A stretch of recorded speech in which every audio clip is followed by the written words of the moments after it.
wuxuu ahaa feeriyaankii ugu da'da yara ee ku guuleystay feerka miisaanku culus asagoo 20 jir ah. Waxaa lagu naanaysaa Iron Mike Tyson, ninka birta ah, feerkiisii awoodda badna awgeed. Wuxuu dheelay 58 ciyaarood oo caalami ah, wuxuu guuleystay 52 jeer. 44 ka mid ahna guulihii uu gaaray waxay ahaayeen joojin ama knockout. Kusoo dhawaada warbixin ku saabsan Mike Tyson, feeriyaankii ugu halista badnaa ee taariikhda feerka soo mara.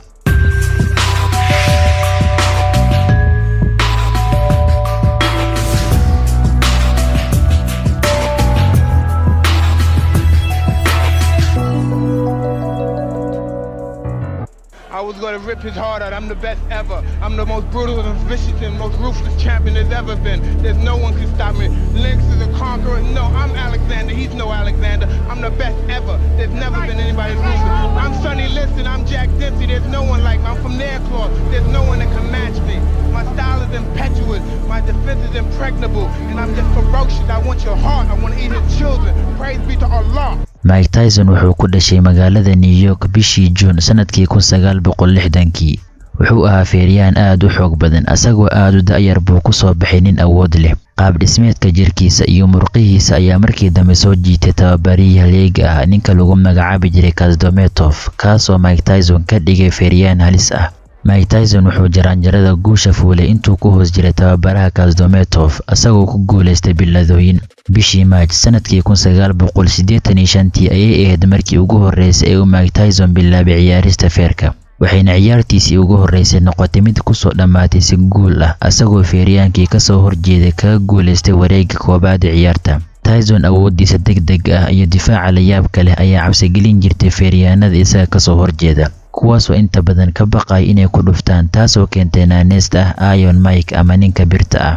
Mike Tyson sanadku uu wacnaa wuxuu noqday nin guulo isdaba joog ah gaaray, balse bilooyin kadib Mike Tyson waxaa geeriyooday tababarihiisii, ninkii uu tixgelinayay sida aabihiisa oo kale. Geerida tababarahaas waxay Mike Tyson ku noqotay arrin naxdin leh, balse maysan ka hor istaagin inuu sii wato guulihiisii isdaba joogga ahaa. Bishii November sanadkii 1986 Tyson wuxuu gaaray guushiisii ugu weyneed ee waayihiisa ciyaareed, asagoo sidoo kale dhigay rikoor cusub.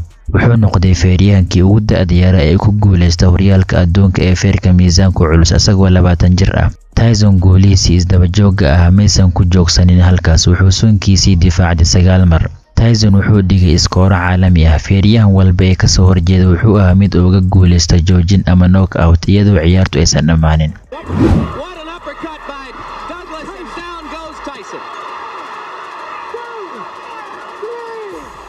sanadkii 1990 waxaa soo idlaaday guulihii isdaba joogga ah ee Mike Tyson, wuxuuna markii ugu horeysay dhadhamiyay guuldaro kadib markii looga adkaaday wareegga tobanaad ciyaar isaga iyo feeriyaan kale dhexmartay ee lagu magacaabi jiray Buster Douglas. Isla sanadkaas ayuu Mike Tyson ka soo kabtay guuldaradii ku habsatay, asagoo mar kale cadeeyay inuu yahay feeriyaan aan loo dhowaan karin.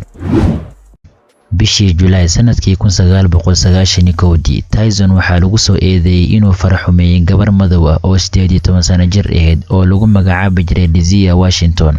dabeetana Tyson waxaa lagu xukumay 6 sano oo xabsi ah. muddadii uu xabsiga ku jiray ayuu bedelay noloshiisa asagoo qaatay diinta Islaamka.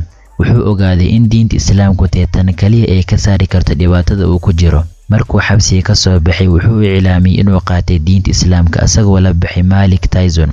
waxaa dadka masaajidka ku soo dhaweeyay kamid ah halyeegii feerka adduunka Muhammad Ali Kalai. wuxuuna Mike Tyson marar badan booqday dhulka barakeysan ee Makka asagoo soo gutay waajibaadka xajka. Mike Tyson oo lagu yaqiinay inuu ahaa nin isla weyn oo kibir badan, ay dad badan la yaabeen siduu isku bedelay asagoo noqday nin muslim ah oo aad u samafal badan, lehna dabeecad wanaagsan. Mike Tyson wuxuu ciyaaraha feerka ku jiray muddo 20 sano ah. intuu feerka ku jiray wuxuu ciyaaray 58 ciyaarood oo caalami ah asagoo guuleystay 52 jeer. 6 mar waa laga badiyay, 44 ka mid ahna guulihii uu gaaray waxay ahaayeen joojin ama knockout.